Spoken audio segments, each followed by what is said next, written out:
Good. Good evening, everyone. It is 6 p.m. and I will call this meeting of the Lunenburg Town Council to order. Before we begin, I'd like to acknowledge that we are in Mi'kmaq, the ancestral and unceded territory of the Mi'kmaq people. Also note that Councillors Sanford and Duggan have sent their regrets for this meeting.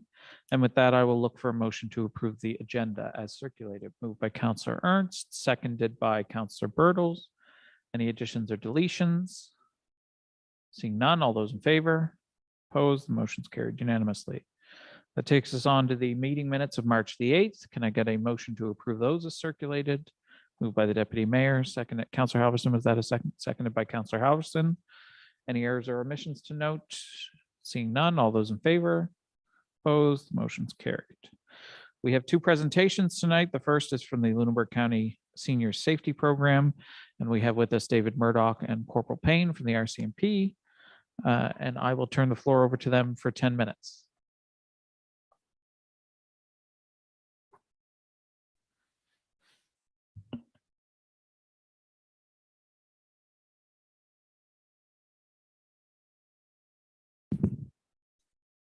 I'll test the mic. Is it working?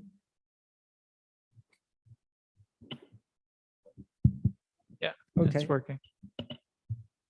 So, dear Mayor and members of the Town of Lunenburg Council, thank you for having us here today. I'm David Murdoch. I'm chair of the Lunenburg County Senior Safety Partnership Society, and RCMP Staff Sergeant Vic Wayland is here. He's a district commander, as you know, for Lunenburg County, and the RCMP representative on our board, and a supporter of the Senior Safety Program of Lunenburg County. We appreciate the opportunity to speak to you about the program's needs for increased funding. Our coordinator, Chris Acomb, is unfortunately absent today, but has presented our service to you last year. We are here today to press for a contribution from the municipality of $2,231.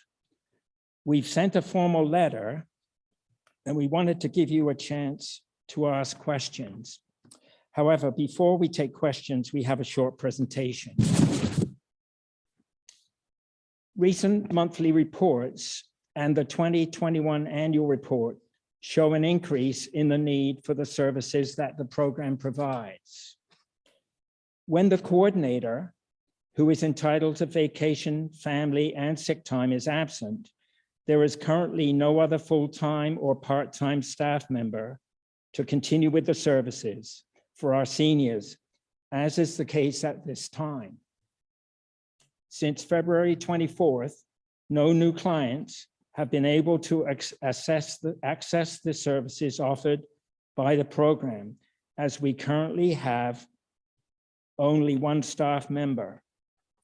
The part-time position ended in December 2021 due to a lack of funds to support both positions, the full-time and the part-time, to the end of this fiscal, that's the end of this month.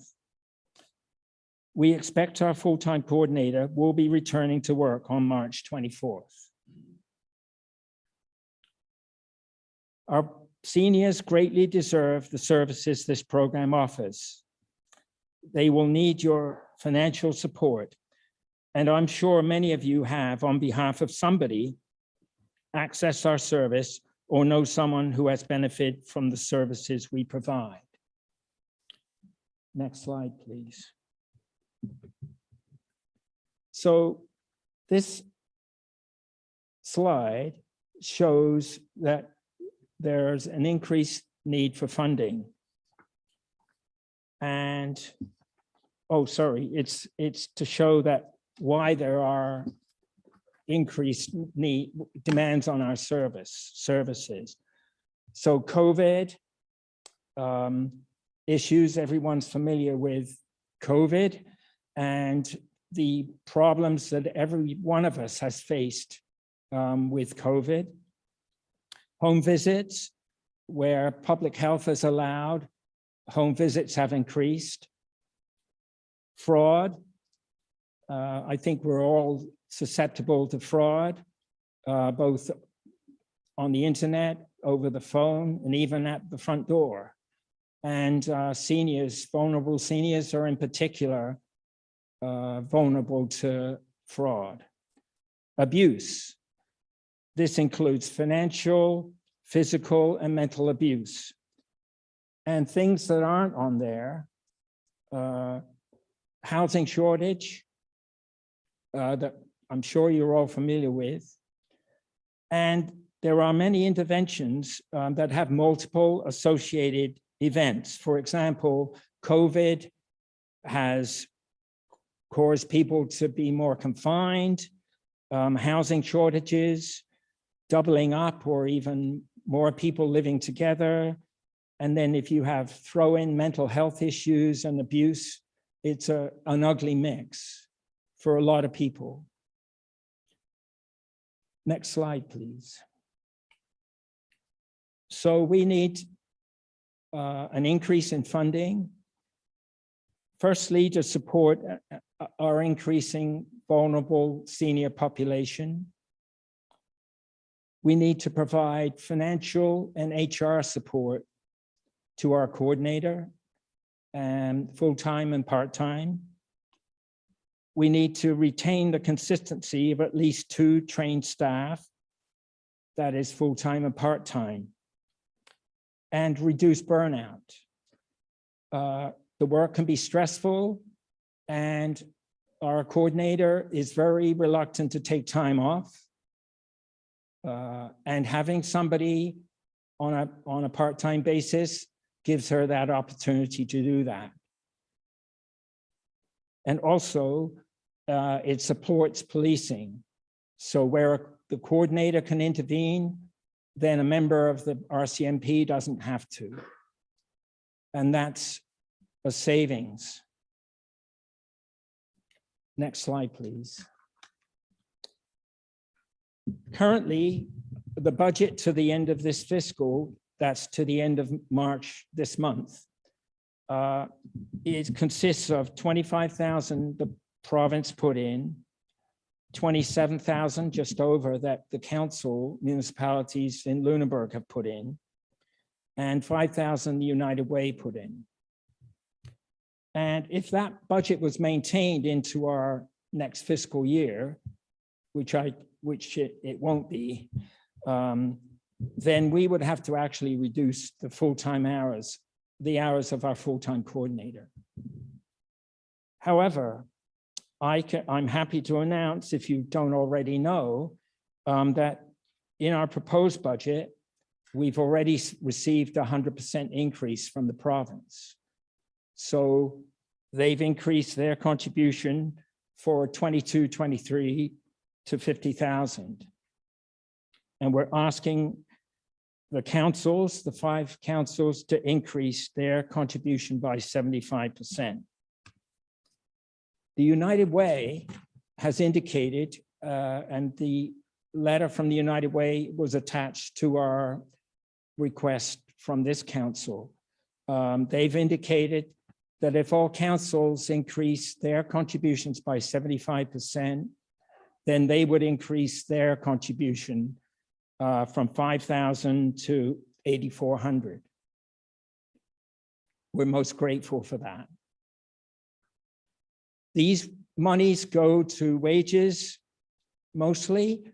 Benefits total $9,000. And we are also assisted by the town of Bridgewater, which makes in-kind donation towards a vehicle, excluding gas, insurance, and repairs, office space, supervision, accounting services, computer and internet, employment management, that is payroll, HR. Next slide, please. So essentially, we're saying, let's do it together. Let's all pitch in and help this program provide the service that our vulnerable seniors need. And I'm going to leave you with a quote. And this is from David Mitchell, the mayor of the town of Bridgewater, and he said this at a town council meeting in January last month. I know I sound like a broken record when I keep saying that this is an incredibly valuable program, and I don't know how they do it with the resources they have. I would encourage the community to educate themselves on these individuals, on what these individuals do, because they're doing a lot of heavy lifting. So next slide, please. So we thank you for the support you've given us over the years. And in order for us to do the job properly, we hope you'll consider our application. Thank you. Thank you, David. And apologies to Staff Sergeant Whalen, who I at the outset mistook for Corporal Payne. My error entirely. Are there any questions from council at this stage? We have 5 minutes from questions. If anyone of council has a question. Nope, seeing none. Thanks for your presentation, David. And I know this comes on a little later in the agenda with a staff recommendation. Thank you very much. Thanks. So next we have Chris Pelham here to present from the Senior Wheels program. So Chris, you'll have 10 minutes and then we'll have 5 minutes of questions if anyone on council has any questions. Great. Good evening. Thank you, Your Worship and members of council. My name is Chris Pelham. No known relationship to Pelham Street, by the way. But I work for a company called Third Sector Enhancement, and we're working with the Senior Wheels Association of Bridgewater. If you're not familiar with Senior Wheels, it is in fact the oldest, can you go to the next slide, please? It is the oldest community-based accessible transportation system in the province, been around for 32 years, has confined its operation to around Bridgewater, 7 kilometers from the boundary of Bridgewater, and provides a free service to seniors and to people with disabilities. The last couple of years have been tough for them. They engaged us to look at a succession plan for the continuing of the service. And the first phase of that was to do a bunch of research and determine what might the options be. At the end of that, we presented 3 options to them. One, expand your geographic boundary, potentially for all of the municipality district, including the towns of Mahone Bay and Lunenburg.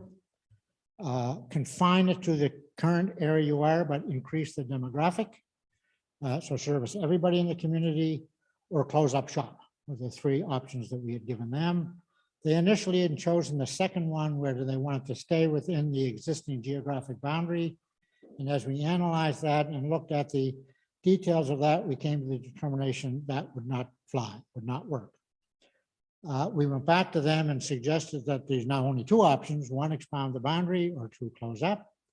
If you're familiar with them all, you know there's some people on that board that started it. So there's some people on that board that have been there for 32 years, and there's a very, very high level of ownership.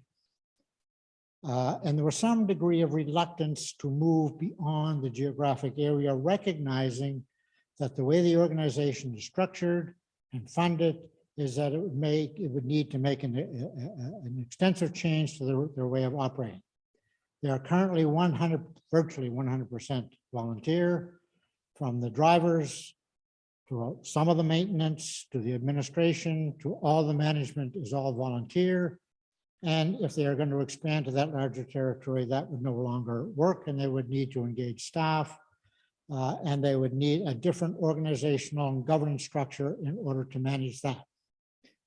So they talked about that for a while and finally came to a conclusion that they would like to do that, and that's the stage we are now. So we're going to that stage of looking at an expansion program for all of modal. You can go to the next one, please. So that go forward strategy has 2 phases. Next one, please. The first one, as I talked about, is an organizational enhancement to recognize that they can no longer operate strictly as a voluntary community board. And that requires some policy changes and some administrative changes and so on. So we are in that phase now of undertaking that activity. Next slide, please. And the second phase is an implementation strategy that begins to define exactly how is this going to work, what's the implementation strategy, what might be the evolution of getting from where they are now to servicing the entire community, what does the rolling stock look like, what are the budgetary considerations, what are the hiring, and all those kinds of implementation, business planning, financial projections, and so on. And that was suggested that would come at a slightly later date. About 2 weeks ago, we were advised by the province that there is a federal program that is now available for application for community rural transportation systems that can substantially make possible substantially the ability for us to acquire some rolling stock. Therefore, we're here today. Otherwise, we probably wouldn't be here until we finish that first phase of the organization. The deadline for that application is April the 7th. And in order for us to be successful, we will need the support of the community and the towns of Mahone Bay and Lunenburg and Bridgewater and Model. So next slide, please. So that's the timeline that we're looking to involve with.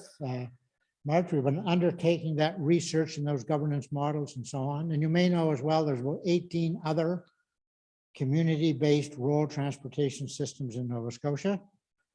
Modal is a bit of a hole in the provincial map.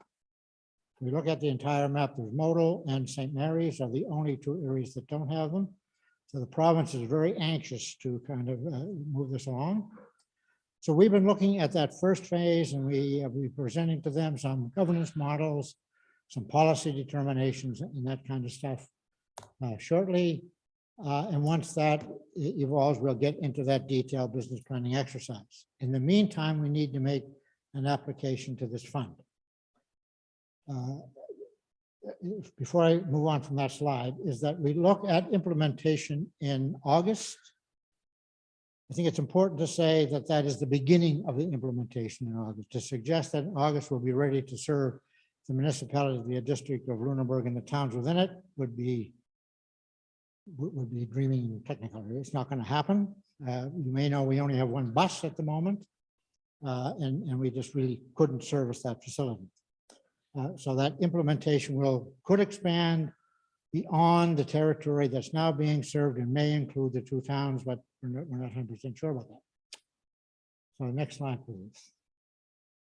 So once we're up and running, is that there is significant support available from the province of Nova Scotia in an accessible transportation assistance program to assist in vehicle purchase. I'll come back to that in a minute. The Community Transportation Assistance Program provides support for operational activity. And the Nova Scotia TRIP is the Nova Scotia Transportation Research Incentive Program that provides support for research to do the kind of stuff that we're doing now. And we will tap into all of that to maximize that availability when we get there. The federal program that just came out or was just advised of, the Rural Transportation Solutions Fund, next slide, please, provides for this kind of list of support mechanisms. Our intention is to apply to that fund for 4 vehicles, 2 of which will be accessible, 2 of which will not be accessible. One of the non-accessible ones is intended to be electric, and we'll be looking at assistance to acquire the appropriate charging stations and so on to go along with that electrical vehicle. It's been indicated to us that if we were successful with that federal program, that'll pay 80% of the cost. The province would contribute the other 20% of the cost. So those vehicles would be provided to Senior Wheels at no capital cost. Exactly what that capital cost is, we're not 100% sure, but it probably is, close to $250,000 of rolling stock that will be available to us. Next slide, please. So what are we asking you for? Is that at the moment, we're asking you to give us a support to make that application to that federal program so that we can say is that we have the public support in order to make this application. When we get to operating, you should expect us to come back and say, well, it is that we're servicing here that most services around the province have a degree of municipal participation. What that is at the moment, I can't really say, but we would come back for a contribution of a couple of $1,000s or whatever it might be. But in the process, we'd also like to tap into your staff and your knowledge of the community as we design that system to go forward. You know the community much better than we do. I live in St. Margaret's Bay. I don't live here. So that we'd be looking for contributions from staff and their information of the demographics and traffic patterns and all that kind of stuff that would be appropriate for us to design that system. But at the moment is that what I'm really asking you to do is to consider a letter of support to us, to Senior Wheels, to pursue this application to that Rural Transportation Solution Fund. That's it. Happy to answer any questions I can. Thank you, Chris. We'll now open the floor for up to 5 minutes of questions. Are there any questions of councilors at this stage? Councilor Halverson. Thanks, Chris. I appreciate the presentation here. Just want to be a little clear. This is a service just for seniors, obviously. No, No, it's not. Okay, so this is why I want to get clear. Okay. You're talking about bus stops and you're talking, so, no, let me be clear. Yes. It is not a fixed route. okay, And it is not exclusive to seniors. It's intended to support people who have barriers to transportation, Okay. whatever that barrier is. Whether it's financial, whether it's physical, whether it's age, whether it's demographic, economic, social, emotional, whatever, is that it's to service people who have a barrier to transportation. I said it's now free. Going forward, it cannot be free. What the fare is, I don't know, but it can't be, it can't be free. And it's not only for seniors. I mean, obviously, I personally don't have an issue with, writing a letter of support. I think that the endeavor is very worthwhile. My concern is the ongoing ask, what will be needed from staff resources? Are you looking for staff resources in kind of in perpetuity, or just No. staff resources just to get the service up and running so you can identify? those I'm the consultant that has to do this plan, and I would like to tap into your resources for the information that they have for me to create the plan. Once that's done, is that there be, other than some informal discussions, there will be no requirement for staff. Good, thank you. Any further questions at this stage? All right, seeing none. Chris, thank you for your presentation. This is also on our agenda a little later, Great. and we'll get to it then. Okay, great, thank you. All right, I won't stay for that. I have to go back to that's the- perfectly fine. We'll let you know how it goes. There's no correspondence. There's no unfinished business, which is always very pleasing. That takes us on to committee meetings, recommendations, reports, and notices of motion. The first item of business is the committee of the whole meeting minutes from March 1st, 2022. There is one recommendation there, which is to approve the capital budget as presented with the exception of fire protection. And I will see if it's anybody's Your pleasure to make that motion. Sorry, Lisa. Sorry, Your Worship. I just wanted to note for council that there was an addition of a carryover item that we added to that report from that since that meeting. But it is one that was been included in your 21-22 capital budget. It's the chemical feed pumps. There's been a delay in the delivery date Okay, thank you for noting for that. those. And it's noted in red in your packet this evening. Perfect. It is anyone's pleasure to move the capital budget as circulated. Moved by the deputy mayor, seconded by Councillor Halverson. Is there any discussion or debate? Seeing none, all those in favor? Opposed? The motion is carried unanimously, and I think that's the quickest we've ever done a capital budget in the town of Lunenburg. Next, we have low-income property tax relief 2022. Those are the amendments to the low-income property tax relief policy, at which notice of motion was given at the previous meeting. Councillor Halverson, who I believe gave the notice, moving the motion as circulated. Is there a seconder? Councillor Bertels. Any discussion or debate on this item? Seeing none, all those in favor? Opposed? Motion's carried unanimously. Next, we have the Town of Lunenburg procedural policy, commemorative flag raising requests and amendments to that. Is anyone prepared to give, that notice was given, is anyone prepared to move that as presented? Councillor Ernst, moving, seconded by the deputy mayor. I have one amendment to suggest with council's indulgence, which is that under section 3, there are days that are suggested where the flag would be flown at half mast. At the War Memorial, there are actually 7 special days that are noted by Canadian Heritage. So I just think we should follow that guideline. And I've circulated that with staff this afternoon. Is everybody okay with that amendment by unanimous consent? Councillor Alverson, just need you to nod your head. Okay. All right, so it's been moved and seconded. Is there any discussion or debate on the policy with that unanimous amendment? Seeing none, all those in favor? Opposed, the motion is carried. That takes us on. So there are 2 notices of motion for policies that we require. First is proceedings, particular to, I think this is so that we can have councilors participate virtually at meetings, yes? Anybody like to give notice of motion to debate that at the next meeting? Councillor Ernst, thank you. So that will come forward at the next meeting in the new business. Revised public participation program. There's a staff report recommendation. Would somebody like to give notice for that? Councillor Bertels, I saw first. All right. That takes us on to new business. The first item of new business is the nomination for the 2022 provincial volunteer representative for the town of Lunenburg. Staff have received nominations. Kelly, if you could walk us through that. Thank you, Your Worship. So every year, the province recognizes volunteers and a representative volunteer award is recognized for each municipal unit. The town currently has a policy for the provincial volunteer recognition and representative volunteer selection process. The town's representative volunteer is chosen from submitted nominees using the selection criteria noted in the policy.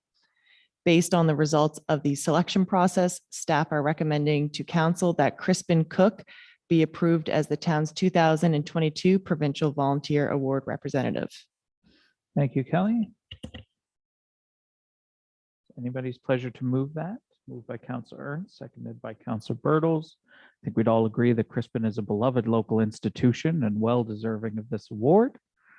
Any discussion or debate? Seeing none, all those in favor of approving Crispin as the volunteer of the year, motion carried unanimously. Salt truck tender. There is a staff report and recommendation. Some good news. Thank you, Your Worship. As council is aware, in the 2022-23 capital budget, $202,000 was pre-approved for a new salt truck. The tender closed on February 28th for the supply and delivery of a 2021 or newer salt truck with a dump box and plow gear. We received 4 tender submissions. It is important to note that the estimated delivery dates are dependent on the vehicle being ordered by March 31st, 2022. After reviewing the specifications of the 4 submissions, it was determined by Public Works staff that all submissions met the requirements of the tender. The low bidder of this tender is Silver's Garage with a tendered price of $188,954, excluding HST, with a total of $197,100, including our net HST. Although Silver's has the latest estimated delivery date, the truck that Silver's has quoted is a 2024, while the other submissions are for 2023 trucks. There is a draft motion at the end of the report for council's consideration. Thank you, Lisa. Kay? Is it anybody's pleasure to move the draft motion as circulated? Moved by Deputy Mayor, seconded by Councillor Halverson. Any questions, comments, discussion, debate? Seeing none, all those in favor? Opposed? Motion is carried. That takes us on to a special event permit application for the Lunenburg World Heritage Site 5K Road Race. Over to staff if anyone would like to speak to that. Heather?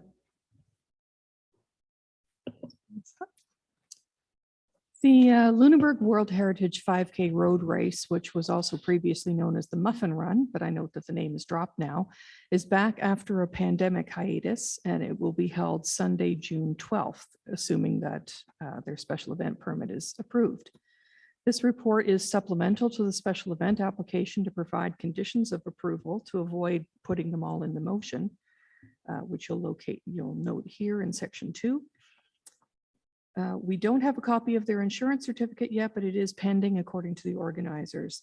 The organizers have also requested road closures from Public Works as part of the request. We have a draft motion for approval here. Thank you. Thank you, Heather. There's a draft motion. Is it anybody's pleasure to move that draft motion as circulated? Moved by Councillor Halverson, seconded by Councillor Bertels. Is there any discussion, debate, or questions? Councillor Halverson? Just like to know if the mayor is going to be participating in the muffin run this year. Thanks for putting me on the spot. Well, I figure I'll throw a challenge out there. I'll go in if you do. All right, well, I'll see if I can do a 5K without falling over. How about that? That's reasonable. Okay, sounds good.